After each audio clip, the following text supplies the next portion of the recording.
would you consider 4? I'll tell you what, I'll go 38, and I'm probably crazy for doing it. Okay, I'll take the 38. Okay, cool. I really appreciate it. Leave that right there. Follow me, and we'll go do some paperwork. At first glance, it looks like just another garage, big, neat, and filled with a few classic cars. But take a step further inside, and you'll discover something totally unexpected. What's hiding behind those polished doors isn't just impressive, it's downright unbelievable. How did this stay under the radar? And what does it reveal about the real Rick Harrison? Stay with us, because once you see it, you won't believe this is where he unwinds. Before he became popular on the hit show Pawn Stars, Rick Harrison was already knee-deep in grease, gears, and gasoline. Long before reality TV fame and Vegas glitz, Harrison's life revolved around 2 things: the pawn business and a serious obsession with automobiles. That passion didn't just develop overnight. It started early. By the time he was 13, he was already working in his father's auto repossession business, juggling that alongside hours at the family pawn shop. It wasn't just a job, it was the beginning of what Harrison openly calls his car addiction. And it's not an exaggeration. He owns more than 30 vehicles, a collection that ranges from rugged classics to quirky oddballs and everything in between. Among his prized rides are a 1940 Chevy Special Deluxe, a 1968 Mustang GT Fastback, and a 1973 Volkswagen Thing, which he fondly remembers as his very first car. Basically, they're bulletproof, he says of the VW. His garage is also home to a 1947 Power Wagon, a 1973 Jeep, and 2 Harleys, along with dirt bikes, a tractor, and a 1940 Indian Chief motorcycle with a sidecar. But for Harrison, it's not about showing off. It's about the joy of the machine. I'm a car addict, he says plainly. If I brought another car home, there would be problems. I have a lot of cars as it is. That passion doesn't fade when the cameras stop rolling. After long days filming or working at the gold and silver pawn shop, he unwinds by getting hands-on with his machines. I'm a really spastic guy.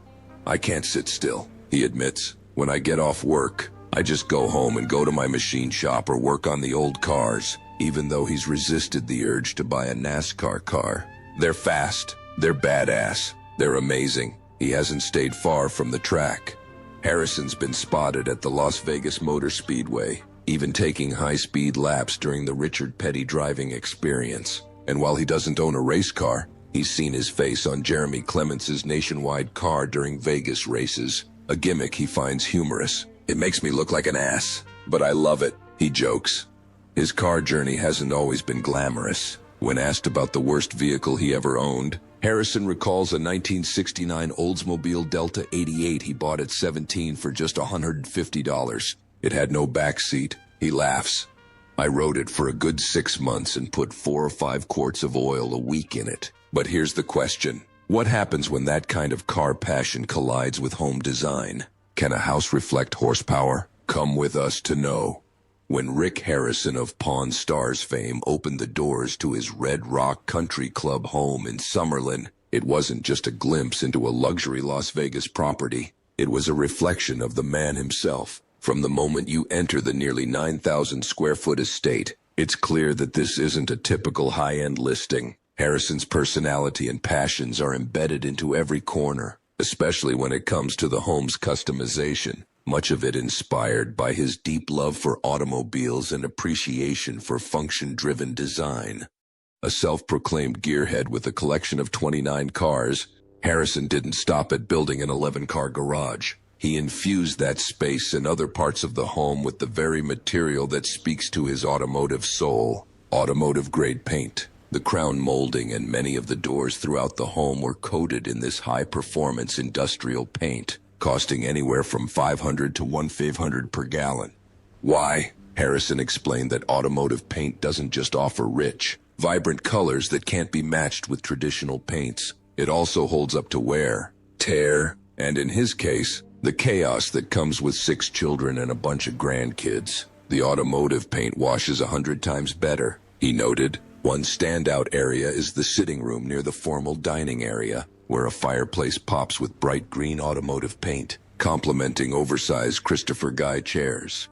It's bold, functional, and speaks volumes about his taste. a blend of rugged utility and design flair. It's Rick from Pawn Stars, as he puts it, and the house reflects exactly that, with no pretense and plenty of personality. The garage, though already large, still wasn't enough for Harrison's ever-growing car collection and hands-on hobbies. That limitation became one of the main reasons he decided to move. He recently purchased a 1.5-acre ranch home in unincorporated Clark County, complete with plans to build a 4,000-square-foot garage to better support his passions and growing projects. At the Red Rock home, the HOA had its limits. The HOA is not big on me welding and having 1 million machines in my garage, Harrison joked. It was a nod to the fact that his garage space wasn't just for parking. It was for welding, fabrication, machinery, and other heavy-duty work that required more flexibility than a luxury neighborhood could offer. For buyers or enthusiasts looking at this home, the value lies not only in its luxury finishes and amenities, but in the thought and quality behind its customizations. Harrison didn't just renovate to impress. He tailored the home with purpose, precision, and a craftsman's sensibility, using premium materials to suit an active, multifunctional lifestyle. From the durability of automotive finishes to the spacious garage infrastructure, every detail was selected with intention. The home offers a rare blend of form, function, and personal investment that elevates its character far beyond standard high-end listings. It's a house with a story, built by a man who values both horsepower and heart. But what does a garage look like when it's not just a place to park, but the very heart of a lifestyle? Rick Harrison's 11-car garage isn't just a numerical brag.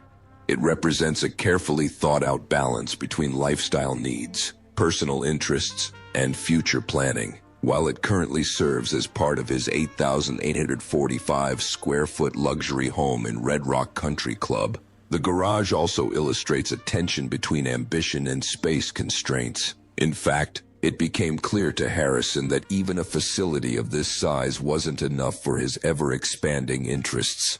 This garage is climate-controlled, an important but often overlooked detail. In a desert climate like Las Vegas, where extreme temperatures can damage vehicle interiors, battery health, and paintwork, temperature regulation is not a luxury, but a necessity for any serious car collector. Such a feature indicates that the space was designed to preserve not just quantity, but the quality of Harrison's collection over time.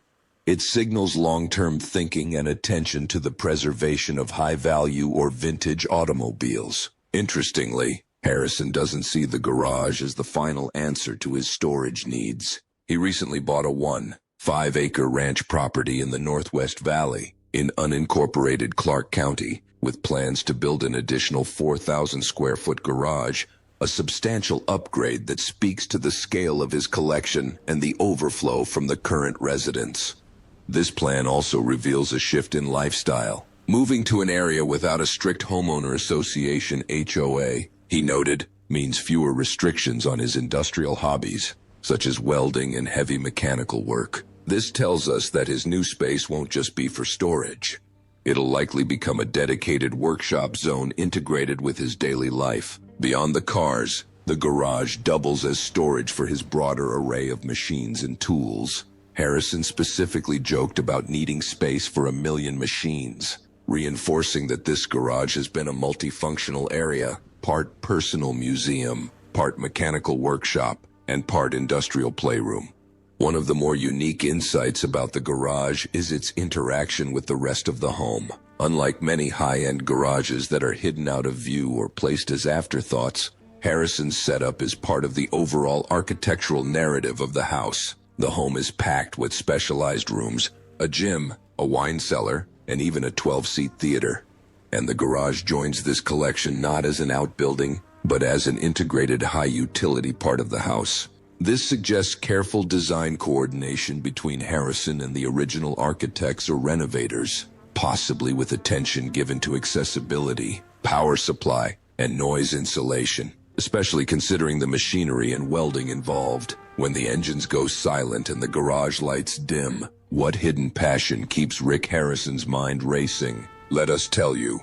Step inside Rick Harrison's garage and you'll find the roar of engines, the gleam of vintage chrome, and tools that whisper tales of restoration and passion. But step into his mind and you might be surprised by what fuels him when the wrenches are set down. Amid pistons and horsepower, Harrison harbors another quieter obsession: history.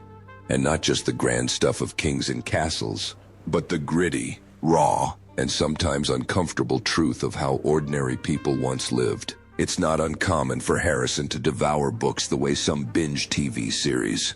A favorite he often recommends, The Time Traveler's Guide to Medieval England by Ian Mortimer. Far from being a dry textbook, the book plunges readers into the very bones of 14th century daily life. And for Harrison, that's the sweet spot. It's a book about the private lives of common people, he explained, and not in the sanitized way Hollywood might present. Oh, life sucked back then, he says with a chuckle that only half hides his awe. His eyes light up as he talks about how medieval people lived stacked together in single-room homes, doing everything from cooking to sleeping to, yes, having sex out in the open. Everyone slept in one long room, he said.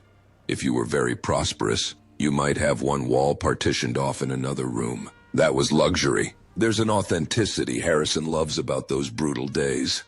No privacy, no insulation, no chimneys, just a fire pit in the middle of the room. The ceilings were blackened with soot, their candles, made of tallow, rendered animal fat. They stunk, he added, but it was real, dirty, hard, and somehow deeply fascinating to a man who now lives among sleek cars, climate-controlled garages, and automotive-grade paint. In a way, this passion for historical truth mirrors his car obsession. Both interests spring from the same root: a love for craftsmanship, a curiosity about how people used to live, and a desire to preserve pieces of the past, whether in the form of a restored 1940 Chevy or the pages of a well-worn history book. It's easy to imagine Harrison covered in grease one minute and turning a page the next trading torque specs for tales of medieval peasants boiling roots over smoky hearths. And maybe that's the point. Rick Harrison isn't just a TV personality or a collector of cars.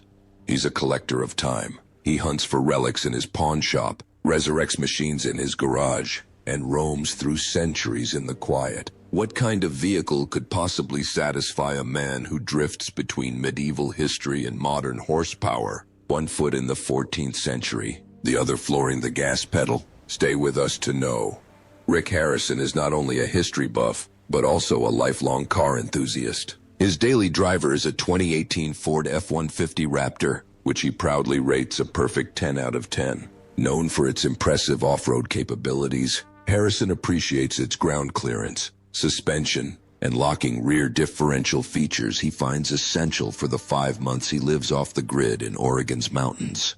I've had it going 70 miles per hour through the desert, he says. It's a beast that can bottom out at 50 and keep going without a hiccup. For Harrison, the Raptor is not just a truck.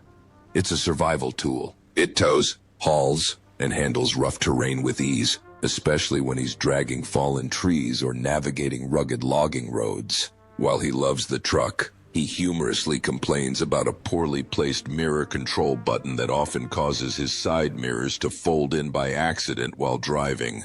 I go to roll down the window, hit the wrong button, and suddenly my mirrors fold in on the freeway. He laughs. He also notes that the extra width, about 8 inches wider than a standard truck, makes it difficult to park in urban settings, joking that it's like driving around a dually. In spite of his deep appreciation for the Raptor, Harrison's favorite car is his custom-built 1940 Chevrolet Special Deluxe. This car has been a 12-year-long project, modified with an El-Son engine, air suspension, and a chopped roof. It's the kind of low-slung, fat-fendered car he dreamed of as a kid, a nostalgic nod to Hot Wheels and Vintage Cartoons magazine.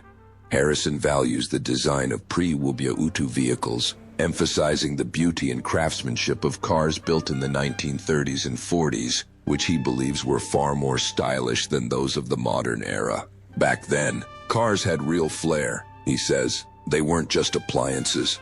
They were works of art. Also in his garage is a pristine 1966 Imperial Crown convertible, inherited from his father. Only 600 were made, and at the time, it was more expensive than a Rolls-Royce. This 6,000-pound, 20-foot-long convertible is a cherished piece of his father's legacy, though Harrison admits it's like driving a boat. He rarely drives it, reserving it for special occasions and parades, but it remains one of his most sentimental possessions. His first car, the Volkswagen thing, holds special significance for Harrison. It was the car he learned to drive in, taught not by his father, but by his calm and patient mother. Originally designed as a military utility vehicle, the thing was only sold in the U.S. for 2 years due to safety concerns. Harrison eventually found and restored another one, reliving fond memories from his youth. He even received a VW thing as a gift from the History Channel and completed the restoration himself. He now keeps it at his Oregon ranch, driving it on beaches and sand dunes, describing it as indestructible and pure fun. Among his favorite road trips is a teenage adventure to Duck Creek Village, Utah, in the original VW thing, roofless and without a heater. Today, he still takes solo road trips, camping in Northern California with just a hammock and the open road. For Harrison, cars aren't just transportation. They're deeply personal reflections of his past, his passions, and his adventurous spirit. What does a man like Rick Harrison build when the roads end and the rumors begin? In the swirling chaos of today's digital landscape, where misinformation spreads faster than truth, one particularly bizarre tale captured the internet's attention. According to viral videos and AI-generated clickbait headlines, Rick Harrison, the beloved face of Pawn Stars, had been raided by the FBI, arrested, and sentenced to life in prison. The rumors painted a dramatic narrative: secret rooms in his Las Vegas home, charges of tax evasion and money laundering, and even trafficking in stolen cultural artifacts. The videos racked up millions of views, amplified by sensational thumbnails showing Harrison in orange prison jumpsuits or being led away in handcuffs. But there was just one problem: none of it was true. Fact-checkers at Yahoo, Snopes, and U.S. Prison Guide investigated and swiftly debunked the story. There was no evidence of an FBI raid, no official charges, and certainly no courtroom drama ending in a life sentence. The supposed Department of Cultural Heritage Protection cited in these videos doesn't even exist in the United States. Most tellingly, the images used were confirmed to be AI-generated fakes fabrications designed to mislead for clicks and ad revenue. As the internet lit up with this fictitious scandal, Rick Harrison was quietly occupied with something far more real and far more meaningful. He was building his dream garage. Not just any garage. This was a project years in the making, a fully custom-built high-tech mechanical haven, conceived not merely as a place to store vehicles, but as a living, breathing workshop of creativity and restoration. Tucked away in Las Vegas, the garage stands as a deeply personal tribute to Rick's lifelong passion for all things mechanical. The layout is as ambitious as the man behind it. Multiple car lifts allow Harrison to work on classic muscle cars and rare vintage autos with ease. Specialized welding bays provide space for detailed fabrication and bodywork. The garage is climate-controlled to ensure even the most delicate vintage parts and interiors are preserved in mint condition. From industrial lighting to precision tool stations, every inch of the space is optimized for deep mechanical work and careful craftsmanship. But more than just a technical marvel, this garage is also emotional ground for Harrison. After the devastating loss of his son Adam in 2024 due to a fentanyl overdose, this space became a form of therapy and an escape from grief and the noise of the outside world. In the solitude of tools and torque, he finds focus, purpose, and peace. This garage isn't just a building, it's a symbol of resilience. Rick has poured himself into every bolt, weld, and design detail. Friends and fans who have seen early glimpses describe it as a temple for restoration, where time slows down and lost pieces of history are brought roaring back to life. Rick has hinted that the garage may even serve as a set for future storytelling, perhaps a new show, podcast feature, or documentary series. For now, though, it's a sanctuary where history isn't just admired but rebuilt one vintage car at a time. So the next time you scroll past a shocking headline about Rick Harrison being sentenced to life, think twice, because the only sentence he's truly living out is one of passion and perseverance in a humming garage filled with memories, machines, and the sound of dreams being restored. If Rick Harrison's garage surprised you as much as it did us, don't forget to like, subscribe, and tap that bell so you never miss another unexpected reveal. Thanks for watching, and we'll catch you in the next one.